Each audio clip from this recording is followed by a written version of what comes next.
नमस्कार, जय हिंद, जय भारत दोस्तों, पाकिस्तान के इंटीरियर मिनिस्टर शेख चिल्ली रशीद यानी शेख रशीद ने भारत के खिलाफ मीडिया से बात करते वक्त एक ऐसा बयान दिया जिसके बाद मुझे लगा कि मुझे उनको उनकी उस बात का जवाब देना चाहिए। तो आइए सबसे पहले देखते हैं उन्होंने क्या कहा। पोजीशन ने इमरान खान को मकबूल बना दिया। वो लोग जो हमसे सलाम दुआ नहीं लेना चाहते थे, हम शेरे पढ़ते हैं, जब हम हलकों में जाते थे तो शेरों पे कोई कशिश नहीं होती थी लोगों के, बस वैसे ही खाना पूरी के लिए सलाम कर रहे थे। लेकिन अब लोग विक्ट्री का निशान बनाते हैं, हल्के में जाते हैं, मोहब्बत का इजहार करते हैं। खास तौर पर हिंदुस्तान में सफ़े मातम बिछ गई है।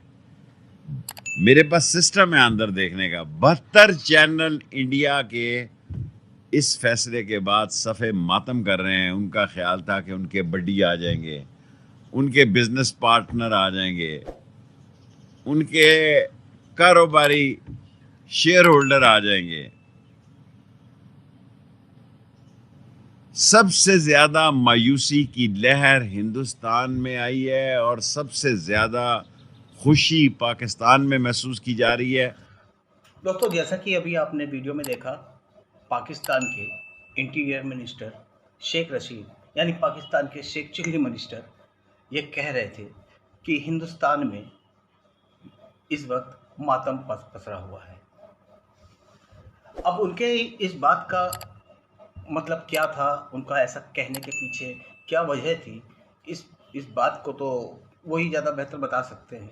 मगर फौरी तौर पे अगर इसके बारे में देखा जाए या सोचा जाए तो शायद उनका ऐसा कहने के पीछे मकसद सिर्फ और सिर्फ इतना ही था कि वो ये कहना चाह रहे थे कि जिस तरीके से भारत चाहता था कि इमरान खान की विदाई कुछ इस तरह से हो कि इंटरनेशनली उनकी बेइज्जती हो, यानी पाकिस्तान की विपक्षी पार्टियों ने जिस तरह से उनके खिलाफ संसद में नो मोशन कॉन्फिडेंस का प्रस्ताव पारित किया था, वो उससे साफ बच निकले और उन्होंने उसको ना होने दिया और खुद को बचा करके बहुत इज्जत के साथ सेफली वो वहाँ से निकल गए।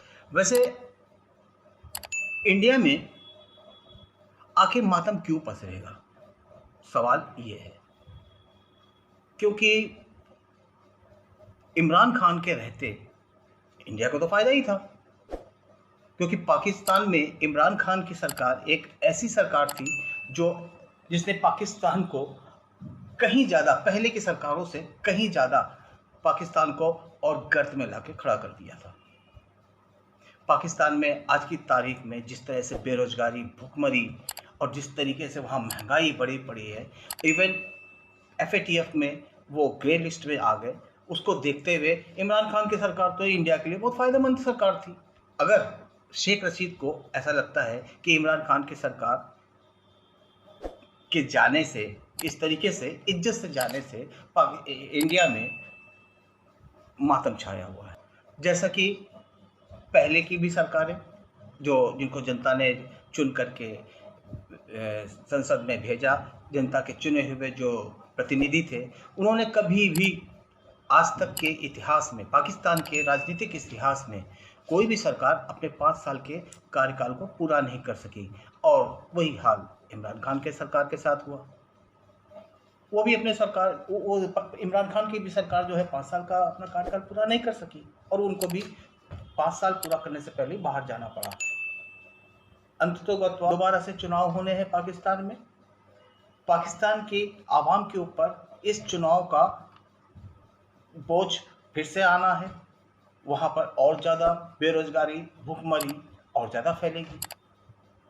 तो कुल मिलाकर के तो पाकिस्तान के लिए तो अभी भी मुसीबतों का दौर ख़त्म नहीं हुआ है। फिर सरकार चाहे इमरान खान की आए या किसी और की, फिर चाहे प्रधानमंत्री इमरान खान बने या कोई और, देश चलाओगे कैसे? सवाल तो लाख टके का यही है ना कि देश चलाओगे कैसे? पाकिस्तान की सरकार कैसे चलेगी? पाकिस्तान में इमरान खान ने जिस तरीके से पर एक पुर्जे को कागज़ के हवा में लहराते हुए उन्होंने ये स्टेटमेंट दिया एक पब्लिक जलसे में जा कर के कि हमको बाहर के मुल्कों से एक थ्रेड मिला है, धमकी मिली है कि तुम्हारी सरकार को गिराना है, तुम अब सरकार में नहीं रहोगे, अगर रहोगे तो ये पाकिस्तान के लिए बहुत बुरा होगा। जो भी कुल मिला के उन्होंने पब्लिक को ये दिखाया, ये दिखा करके एक तरीके से उन्होंने पब्लिक को इमोशनली ब्लैकमेल किया। तो बहुत हद तक ये मुमकिन है कि दोबारा से पाकिस्तान में इमरान खान की सरकार आए, क्योंकि इमरान खान की जनता ये नहीं देखती है कि उसके देश के लिए कौन सी सरकार ज़रूरी है, कौन सी सरकार उसके देश के लिए सही काम कर सकती है। बहरहाल वहाँ पर तो कोई भी ऐसा बंदा फ़िलहाल तो किसी को भी कहीं भी दुनिया में कोई भी नहीं बता सकता कि कौन पाकिस्तान की सरकार को या पाकिस्तान को सही तरीके से चला करके पूरे 5 साल तक अपने कार्यकाल को पूरा कर सकती है। ऐसा तो अभी तक वहाँ पर कोई भी बंदा किसी को भी दिखाई नहीं देता। बहरहाल जो भी आएगा, अब वो कैसे सरकार चलाएगा, ये एक लाख टके का सवाल है। क्यों? क्योंकि इमरान खान ने वो पर्ची या पुर्जी दिखा करके पूरे यूरोपियन कंट्री के जो भी देश हैं, स्पेशली अमेरिका, उसको तो नाराज कर दिया।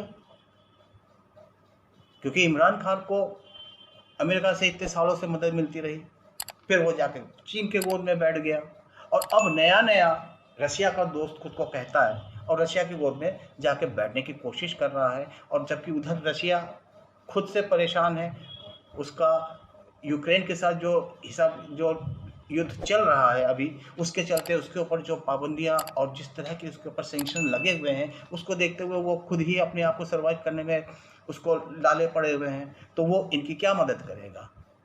सी पैक बंद हो जाने की वजह से या सी पैक का काम रुक जाने की वजह से चाइना वैसे ही परेशान है।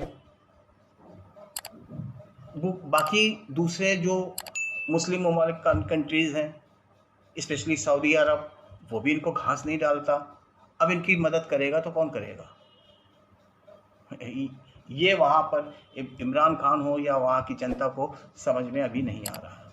क्या ये वो जाने, उनका काम जाने, मगर उन्होंने इस बात को हिंदुस्तान से जोड़ के बोला।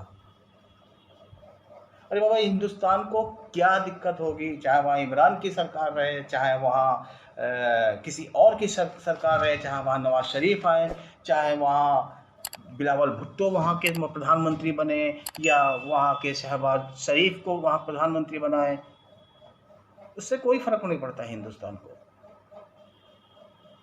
ये बात कह करके कहीं ना कहीं शेख रशीद ने अपने आवाम को ये मैसेज देने की कोशिश की है कि देखो, इंडिया भी तुम्हारे खिलाफ है, इमरान खान के खिलाफ है। ये उन्होंने अपनी आवाम को कहने की कोशिश की है। साथ ही इमरान खान ने ये कहा कि अमेरिका खिलाफ है पाकिस्तान के, अमेरिका अपनी बादशाहत यहाँ पर चलाना चाहता है, क्या हम अमेरिका या किसी भी ममालिक के से दब के रहेंगे? उन्होंने एक इमोशनली कार्ड खेला है पाकिस्तान की आवाम के सामने, और उसका नतीजा आने वाले चुनाव में दिखाई देगा। चाहे पाकिस्तान में इमरान खान की सरकार बने या किसी और की सरकार बने, इससे इंडिया को कोई फ़र्क नहीं पड़ता। सबसे बड़ी चीज़, पहली बात तो ये, इंडिया को कोई फ़र्क नहीं पड़ता। और अगर खुदा ना खास्ता दोबारा से पाकिस्तान में इमरान खान की सरकार अगर आती है, तो अभी तो FATF में आप ग्रे लिस्ट में ही हो। इमरान खान के दोबारा आने के बाद इस बार ब्लैक लिस्ट में चले जाओगे। इस बार पाकिस्तान ब्लैक लिस्टेड हो जाएगा। इंडिया के तो दोनों ही हाथों में लड्डू है, या यूं कह लें कि चित भी मेरी पट भी मेरी। ये इंडिया के लिए है, इंडिया के का चित और इंडिया के लिए पट एक ही बात है। दोनों ही हम सिक्के के दोनों पहलू इंडिया के ही फेवर में है। अगर हम पाकिस्तान के खिलाफ, बकौल शेख रशीद, इंडिया पाकिस्तान के खिलाफ सोचता है तो फिर हमारे हाथ में तो दोनों ही हैं। इस जगह पे पाकिस्तान उस कद्दू की तरह है जो चाहे चाकू पे गिरे या चाकू कद्दू पे गिरे। तो इंडिया चाकू हुआ और पाकिस्तान इस वक्त कद्दू है। आप चाहे कहीं भी गिरे, यानी सरकार चाहे किसी की भी आए, आपने बर्बाद होना ही है, वो आप बर्बाद हो चुके हो। तो इंडिया में मातम नहीं छाया है, इंडिया में ना मातम छाया है, ना इंडिया के लोगों को किसी कोई परेशानी है, ना ही इंडिया के लोगों को कोई दिक्कत है। अपने यहाँ देखो मातम कहाँ, किस पे और कैसे छाया हुआ है। तो दोस्तों, ये था उस पाकिस्तानी शेख चिल्ली को एक भारतीय का जवाब। दोस्तों, आपका इस वीडियो के बारे में और उस शेख रशीद के बारे में या उसकी कही हुई बातों के बारे में क्या ख्याल है, आपके क्या विचार हैं, कमेंट बॉक्स में नीचे ज़रूर से दीजिएगा। और अगर आपको ये वीडियो हमारा पसंद आता है तो एक लाइक ज़रूर से दीजिएगा। वैसे तो दोस्तों, हमारे इस चैनल पे आपको इंडिया और पाकिस्तान के बारे में, पाकिस्तान में हो रही हलचल, वहाँ के हो रहे डिबेट्स, या भारत के जो पाकिस्तान के राजनीति के जानकार हैं उनकी उनकी बातों पे, उनकी डिबेट्स पे आपको हमारे इस चैनल पे वीडियो मिलेंगे।